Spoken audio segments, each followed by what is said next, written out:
you're gonna spend $5,000 to $15,000 for your launch, you end up not going anywhere. Now it's almost impossible to get back up to page. You're probably not gonna be able to rank. Colin Raja is an entrepreneur who started his Amazon journey with just $100. He owns a 7-figure brand utilizing a data-driven approach to launch successful products. And shares his expertise so that brands can get an edge with online sales. There is a formula behind this. When it comes to a relaunch process, the first thing to do is and run PPC ads for Amazon. Take those keywords and run TikTok, Google Ads, Instagram, traffic directly to Amazon. Would you say that competitors that are ranked 1, 2, 3, they're doing something correct? They may not actually. Here's a funny thing. If you have more sales, then you will win the formula. Somebody else already have a better sales. They always do much better actually until we pour money, and we just see minimal results. It's because there's this big back-end problem. Just fix the back-end and then it works out really well. You don't even run ads for certain keywords. Do you need tools to help you do this? Okay, that's a deep secret actually. People will say, that's crazy, Colin. It's amazing, right? Nobody will say.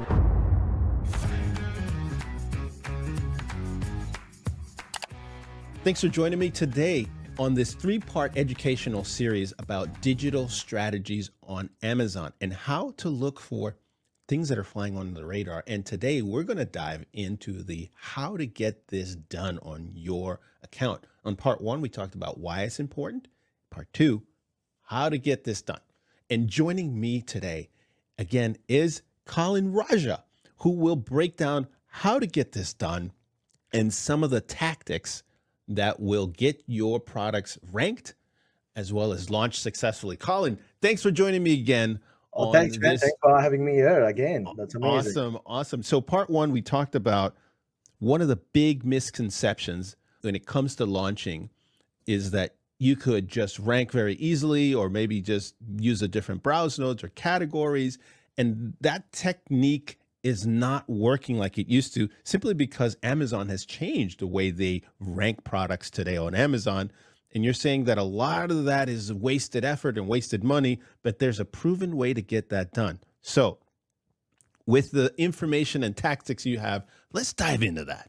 For sure, 100%. So before going into that, I'm going to share my case study that I have. I'm going to take a small portion of the discovery phase. What is discovery phase? Basically, before you start any launches, any kind of a relaunch process, you need to discover how many keywords you need to rank for minimum sales and what is your competitor strength, what is your strength, what is your weakness, and how you can compensate that one based on your research. Most of the people may not have this. You need it before you kickstart any kind of launch process. So in terms of browse nodes, how do you know what is the best browse node to be part of? We don't know, right? Do you want to use your intuition trying to figure out what is the best way to put your browse nodes? The best way to go into the browse node is finding who really got more number of keyword acquired in your competitor, find out what browse node they are in, what product they are in, what item type they are in, just mimic and copy exactly the same actually. That's the smart way, right? So let's slow that down. I want to absorb it and I want our audience to absorb this. One of the ways to do this is by looking at your competition and trying to emulate what they've done. And that goes for the product type, the browse nodes, and so on. And so can they do this by just going into Amazon, or do you need tools to help you do this? Okay, that's a deep secret, actually. I'm going to share it. I will share it. So, Colin, we were just talking about how you can be in the right keywords and looking at your competition.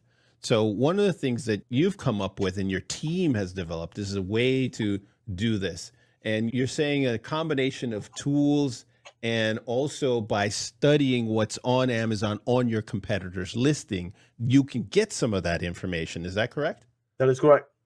Okay. All right. So your competition that's succeeding, if they're let's say they ranked 1 or 2, because in the category you can go down at the bottom of the listing and you can see where this competitor is ranked, whether they're 1 or 500 or whatever. Would you say that the competitors that are ranked 1, 2, 3, or 5, let's say in the top 10, they're doing something correct when it comes to these tactics that you've discovered? They may not actually. Here's a funny thing. There is a formula behind this actually. The basic formula is if you have more sales, then you will win the formula pretty well. If you have more sales, the sales value multiple by 150 percentage, so that wins like a lot of better value. If somebody already have better sales, it doesn't matter what your backend looks like, they always do much better actually, until they go out of stock, any kind of issues they run into. If they go into any kind of issue, they need to shut down for some time, 2 days, they are not able to get that stock back, they will go into the same issue. That's why most of the people, they were saying, I was selling 200 sales a day. Right now, I'm selling like 10, 5 actually. I don't know why. Because their backend is messed up and they never look for it. They don't know how to look for it. They end up not able to figuring the fact that the backend was messed up, and then they just run a lot of giveaways or something to try to bring that back. That's never going to happen actually. The one client, one brand we work with, they try to rank giving away like crazy amount of inventories, and we just fix the backend and then it works out really well actually for them. All right. So giveaways by themselves, that's an important nugget right there. The giveaway by themselves don't necessarily give you the juice that you're looking for, especially if you've gone out of stock or have had an issue, because you have to then have the back end working in order for that giveaway to give you the juice. Is that what I hear you saying? Right. That is what exactly what I'm saying. So until you're like, you're staying on the top, you could be like 100% in a bad browse node, bad product type, bad item type, but because of you have better sales, you're going to be doing a much better thing actually. But when it goes down, it always goes down. That's what it is if you don't know how to look back. Let's say you're running promotions, you're running PPC, and the results aren't there. What are some other ways to know that your back end is messed up that are fairly simple for people to go look at right now? Okay, when you talk about the back end way to look for it, basically you if you know that where is your canonical keywords are, if you remove it, you will able to find out what your browse node looks like. If you find out that, go on and check product upload feature, and you will able to check what is your product type and item type, what it looks like. I can show the screen actually. For those that are listening on audio and you want to see this, you can head on over to our YouTube channel, or you can go to circuitloops.com and you'll see the whole video that we're about to share. Tell us a little bit about this keyword scored or rank that you were talking about earlier. So basically, this is what the formula for every keyword for you to rank actually. The keyword score to rank, it's basically the higher the score, you rank better. The lower the score, you don't rank better. So it's like basically rating score, review score, keyword relevancy score, keyword sales score, an item type keyword score, group type score, and item type score. Let's pause right there. So if you don't have some of these, so if you're launching a new product, do you take the same tactic with relaunch, or is it slightly different? Because if you don't have any ratings, this is not about the product, it's about the keyword actually. Aha. Okay. Tell me more. So if you're not part of the item type score, and if you don't have the group type score, if your product type score, it's bad, you're probably missing out the whole 3 component of your keyword ranking. Oh my. So this is where the basic things comes out actually right now. So relevancy, you cannot control. The relevancy controlled by CTR and CVR. So the keyword scale sales score is like number of sales you're getting for that keyword specifically, not a product. That's the difference. That's the difference. So each keyword is scored. Exactly. And you have to basically add points into that keyword. Otherwise, you're not then going to the next step, which is showing up on page 1 or whatever. No, that's exactly. Each and every keyword is scored in terms of like CTR and CVR actually. So we can able to find out those information in brand analytics and also search query performance data. You can able to find out in the search query performance what is the top 10 click share, who got the click share for the particular keyword. Let's go diving a little further since we're talking about tactics. So you go to brand analytics and you see who are the 3 top click share or impression share. Those in theory are going to be the ones that are winning when it comes to the keyword. That is correct. But let me break down how this is going to work. So take a look at it. Basically, the sales velocity, I was like giving 150% weightage. A keyword relevancy gives 100%, 50% weightage. The item type 100%, item type keyword 100%, group type 100%, ratings and reviews are 50% actually. So when you think about it, if these 3 components, you don't have the proper SEO, these are come from the proper basic SEO. If these 3 things are not done properly, your relevancy is not going to improve. If your relevancy is not improved, you're probably not going to rank and your sales velocity will not be improved. Wow. If you just running just a bunch of sales for that one keyword, it's not going to helpful for you to rank all the keywords actually. Say that again. Say that again. I want that to sink in. Since it would, that's just that last part. Say that part again. If you running launch for one keyword, which now means you're going to rank for all the keywords. Why? Because each and every keyword act individual to get ranked. You need to prioritize each and every keyword separately to rank certain keywords actually.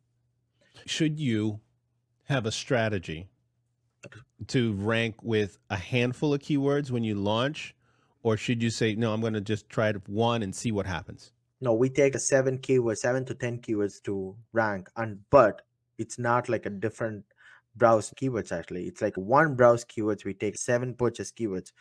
That is, we're hoping to rank for 7 purchase keywords, which will help me to rank the browse keyword actually. Mind blown. Mind blown. I don't know what else to say. The force is strong with this one. That's it. The force is strong with this one, baby. This is some next level stuff. So there are some things that you have in your control that you can immediately do, you can implement to start ranking better. And obviously, like you said, the relevancy is something you don't control, but you can help yourself get to better relevancy. That is correct. You just have to focus on one browse keyword and purchase keyword. They are parent and child. They're part of the group actually. If in the group certain keywords are not ranked properly, you may not be able to rank the browse keyword properly. Even if you try to rank the browse keyword first and try to rank all the purchase keyword, we tried both. It doesn't work. There are 2 test cases we did. One, we take a browse keyword and run a crazy number of promotion, burning a lot of money on that one. Right? Why? Because it's like a 40,000, 50,000 search volume. It's required like 100 to 200 social signals and PPC. You spend like a crazy amount of money as well. Yeah. We tried that one and it is now working very well because underneath keywords are not ranked, which is like a supportive keyword for the browse keyword actually. So if you take a very popular term, let's just say headphones, that's like a bazillion searches because it's the most broad one. There are a supporting cast of keywords that come underneath that will help you rank. And in order to get to that, you need all these other supporting ones to work. That is correct. You can rank on that one. When it comes to headset is huge actually. Headset has like a different niche actually. It's like a kid's headset, work headset. In this term, I don't take a bigram, I take a trigram algorithm actually. So there is an n-gram algorithm basically. It's like a single word, double word, triple word actually, and 4 words. So it's like bigram, trigram, and also quadrigram or whatever. I forgot the term. So when it comes to Amazon, they take all the combinations, see that way you're getting a better relevancy actually, or where you're getting a better clicks. So when it comes to that, you take in that headset aspect of it, I will not try to focus on headset. I would try to focus on the 3 words, which is like kids headset, or what is your niche basically, and where you're getting a highly converted. So from there, I drill down what is that supporting keyword for the 3 words basically. Take an example of, okay, office headsets, right? Yep. I want office headset or noise cancellation, or office headset where I can have a better clarity speaking or whatever. It's like, so underneath of that keyword, I take those keywords and rank for office headsets, focus on office headsets. Underneath, there is a group behind it. So it's like a tree. So headset, it has multiple niche. And then on the multiple niche, you have a multiple niche as well. So for example, let's say kids headset is for connecting with Bluetooth plus connecting headset for kids actually. There are multiple segments underneath that needs to be like, okay, you take the underneath of the keyword and take that one, rank it, and you rank on the other side of it, on the horizontal side of it, and then focus on the top one actually. So when you rank all these things, you automatically will see the headset is like moving to the first page. Without ranking all these things, you will not able to see the headset on top of it. So what you're saying is the supporting cast of keywords are important so that if you're trying to get at one of these that are highly searched terms, Amazon's not going to put you there on page 1 because you don't have all the other things that contribute up to that very highly searched term. That is correct. You need to have a supportive keywords for any keywords you try to rank. See, again, these are like my personal experience, what I have learned and what I have done actually. I also did a lot of test cases in this. We always try to discover a way to better in what we're doing actually. There are like multiple ways to rank, but we found the keyword linking strategy, and then grouping the keyword from the browse to purchase is helpful for us in terms of not wasting a lot of money. If you have a huge amount of budget, you can run any kind of keywords. Actually, that's not a problem. But your budget will be like increased from 15,000 to like maybe 50,000. Actually, I don't want to spend that much money for my products or for any brands I work with. We don't spend that much money.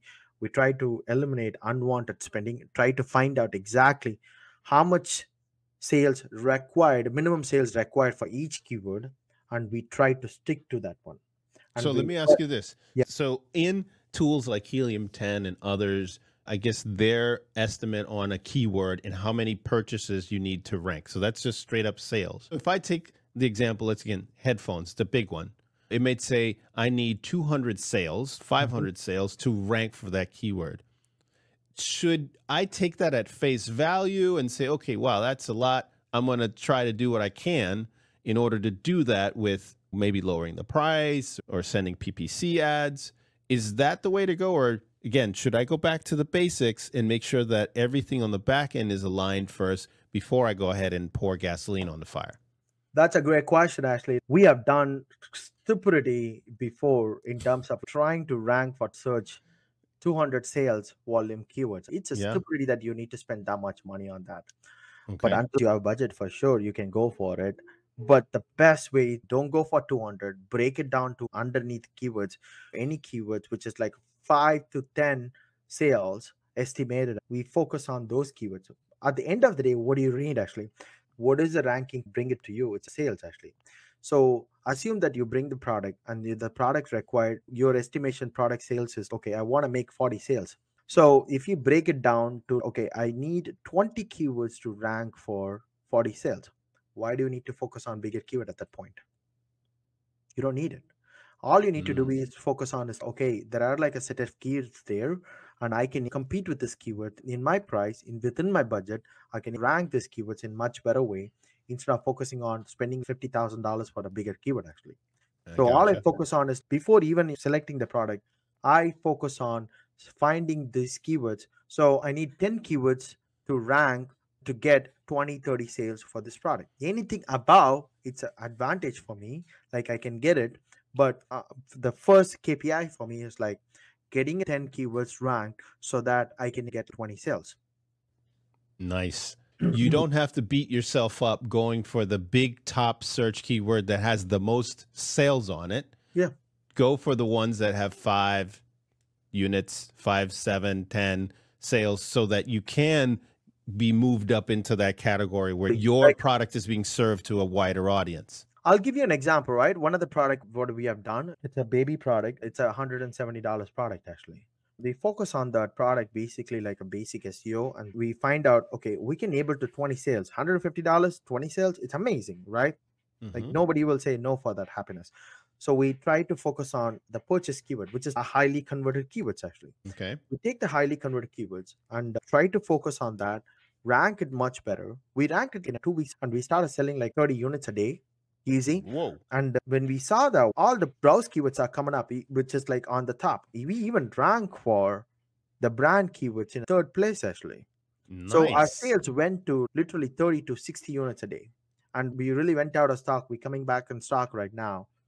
So that's what I'm talking about. That's the power of being stringy as well, right? In terms of like launch budget, keep yourself as super stringy in terms of like, wait, what is required for that keyword? You don't have to give more than that.